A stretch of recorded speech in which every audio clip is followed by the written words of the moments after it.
Good morning, everyone. Thanks for coming out this morning. We're super excited the sun's out for us. We're going to go ahead and kick off this groundbreaking.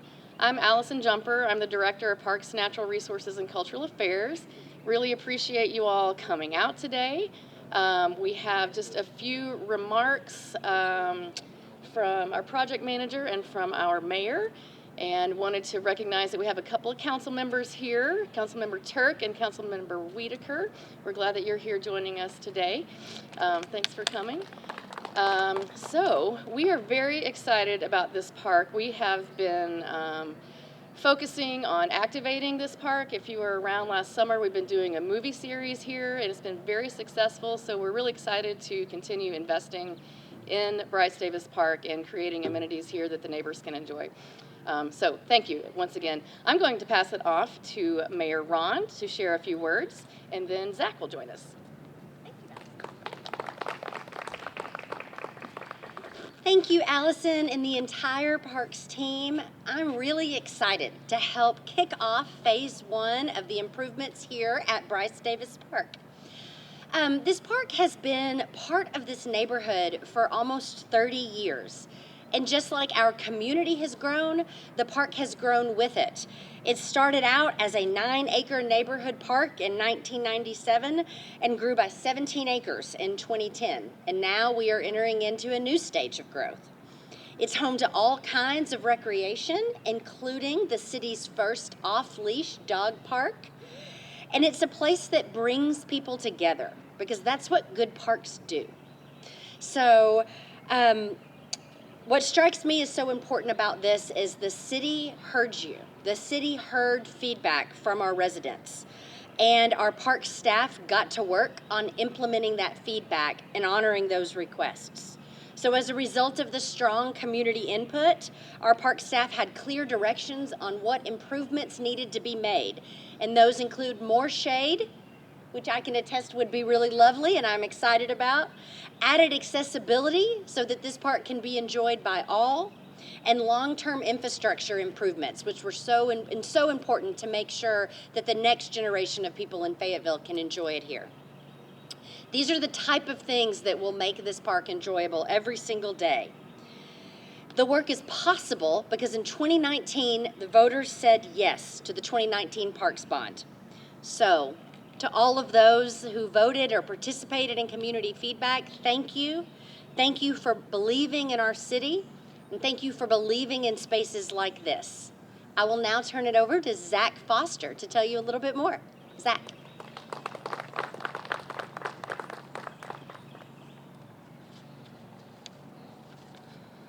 Hi everyone, thank you Mayor for that introduction. So I'm excited to get started. As a park planner for this project, I've had the privilege of walking nearly every inch of this park, and a few times quite literally dragging a wagon full of public meeting materials behind me. One moment that stands out to me happened during a walk through the park on my way to set up for a public meeting at the dog park. I was walking through the wooded corridor alongside a friendly local with dog in tow, who asked what all the gear was for that I was carrying behind me. And he said, I told him it was to get a meeting. We were holding a meeting to get feedback on a new master plan for Bryce Davis Park. He looked around and said, "Oh, that's cool. Where is Bryce Davis Park?" And I said, "Well, you're in it." And that small exchange stuck with me. It was a reminder of both the park's potential and the need to bring it more into the public eye. To not just make it a space for people to stumble upon, but a place for people to seek out. Today's groundbreaking marks the first step in doing just that. The improvements we're kicking off are the direct result of what we heard during the 2023 master planning process. The need for more shade, better accessibility, and stronger infrastructure. Phase 1 will deliver on those priorities. We're adding trail lighting to make sure evening walks are safer and more inviting. We're building new pavilions at the playground and dog park to provide shade needed at those gathering spaces.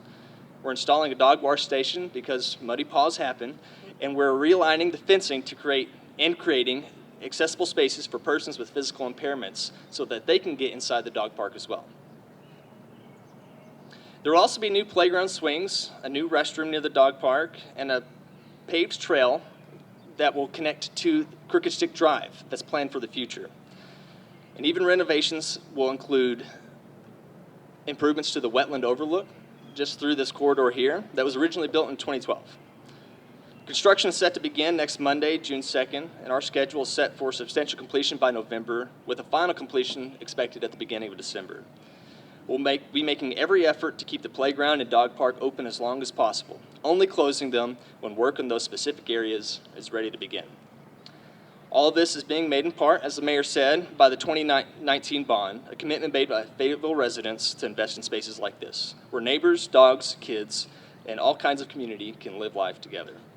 I want to take a moment again to thank Council Members Turk and Wiedeker for being present, and for the Parks and Recreation Advisory Board, Parks, Natural Resources, Cultural Affairs Advisory Board for supporting this project from its master plan to this beginning of construction.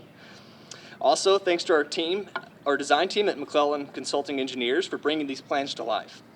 And to our contractor, SSI of Northwest Arkansas, who we all know will do an excellent job taking the plans off the paper and into the ground.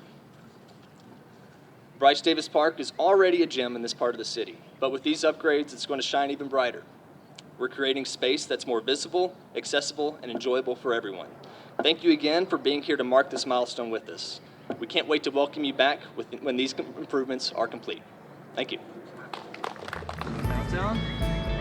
1, 2, 3.